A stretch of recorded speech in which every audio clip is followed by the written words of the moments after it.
ഇന്ന് നമ്മൾ ഉണ്ടാക്കാൻ പോകുന്നത് ഒരു അടിപൊളി കരിക്ക് പായസമാണ്. കരിക്കിൻ്റെ കാമ്പും കരിക്കിൻ്റെ വെള്ളവും കൂടി മിക്സിയിലിട്ട് അടിച്ച് പരിവാക്കി എടുക്കാം. പിന്നീട് ഒരു 10 ഗ്രാം ചൈന ഗ്രാസ് നന്നായിട്ട് ചൂടുവെള്ളത്തിൽ അലിയിച്ച് മെൽറ്റാക്കി എടുക്കാം.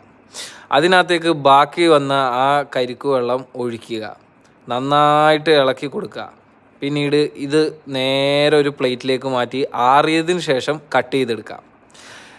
എന്നിട്ട് നമുക്കൊരു പാത്രത്തിലേക്ക് കുറച്ച് പാലും മിൽക്ക് മെയ്ഡും കോൺഫ്ലവർ ഒഴിച്ച് നന്നായിട്ട് ഇളക്കി കൊടുക്കാം.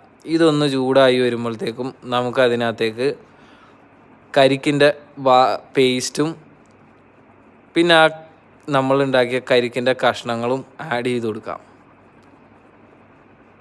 ഇതൊന്ന് ഇളക്കി കഴിയുമ്പോൾ നമുക്ക് ഇത് മാറ്റാം. നിങ്ങളെല്ലാവരും ഒന്ന് ട്രൈ ചെയ്ത് നോക്ക്. നല്ല അടാറ് സാധനമാണ്.